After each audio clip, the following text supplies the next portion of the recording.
I'm right now in the Fort Lauderdale airport on my way to New York City for a 2-day photo shoot, and I thought, why don't I just bring you guys with me and then show you on set what lenses I travel with, what I do with each lens, why I pick each lens for different situations, and just have some fun. So, welcome to the video.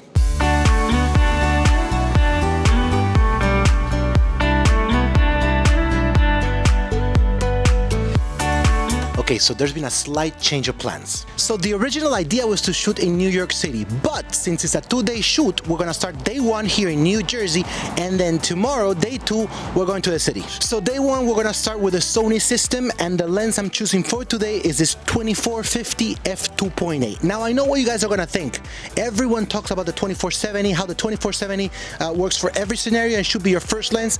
And I agree, but I recently switched from the 2470 to this 2450 because it's lighter, because it's easier to manage with my photography camera and with my videography kit.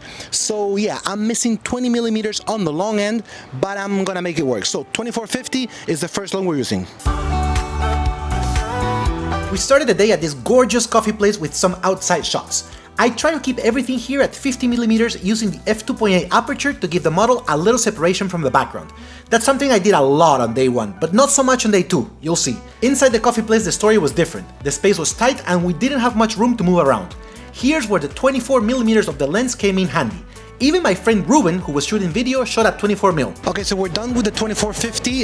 It was very useful, especially when we're inside the cafe because there was not much space, and 24mm is great to open up the space, but not as wide as to be able to deform the subject. So now we're moving on to a different part of the photo shoot. We're outside, we're gonna shoot with the Tamron 35 to 150. Now this is a longer focal length, and the reason I'm doing that is because even though it's still a 2.8 lens, the longer the focal length is gonna allow me to separate the background a little more, and there's a lot of people outside today, so I want to get them as blurry as possible. Let's see how it goes.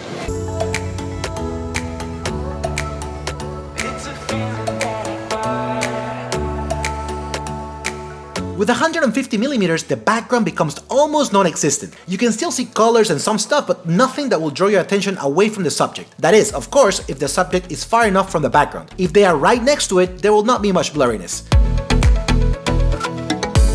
When we changed locations, we got to this beautiful house. So the objective was no longer to blur the background as much, but rather to include it a little more. For this, I used the 35mm end of the lens in most of the photos, but I still changed to the more zoomed in focal lengths for artistic purposes.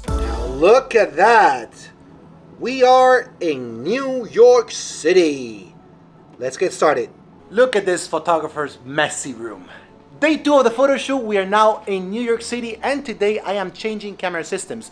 I'm going from Sony, which is what I shot yesterday, to Fuji.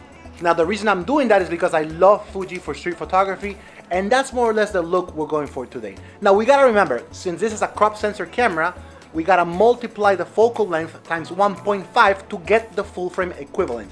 So this 25mm lens would be something around the lines of a 37mm lens on a full frame body. Another thing we gotta multiply is the aperture. If we have a 2.0 lens on a full frame camera, we have a certain blurriness of the background, a certain depth of field.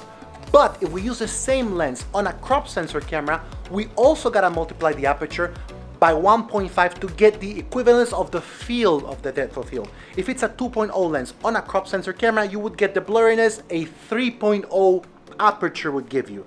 In this case, this is a 1.7, so times 1.5, that would be something around the lines of a 2.8, more or less. I'm not shooting wide open today because the purpose of shooting in New York City is we want to show the city, so I don't need to blurry the background like we did yesterday when we had a lot of people and we just wanted to get them blurry. Today we want to see the city, so I'm probably shooting at 2.8, which translated into full frames would be something like 4.2, or maybe even higher. It depends on how the day goes, so let's see. And the messy room became makeup central. For day 2, I didn't have anyone to record me shooting for long.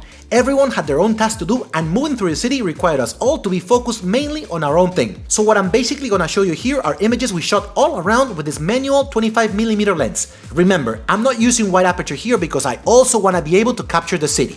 Alright, super bright.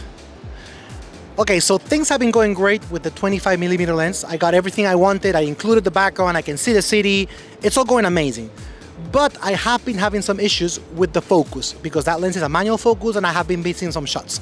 So I was going to change to the 35mm lens, but that's also a manual focus lens. So I've decided to use the 16-55 autofocus lens instead. Once doing the math, this 16-55 turns to like a 24-70 something, almost 80mm. So this is a very versatile focal length. I wanted to use just primes today instead of bringing in the zooms, but I'm running out of time. I need to get the shots and I just can't rely on my manual focus anymore. I've taken some great shots, but I've also missed some amazing ones. So we're bringing in the autofocus now.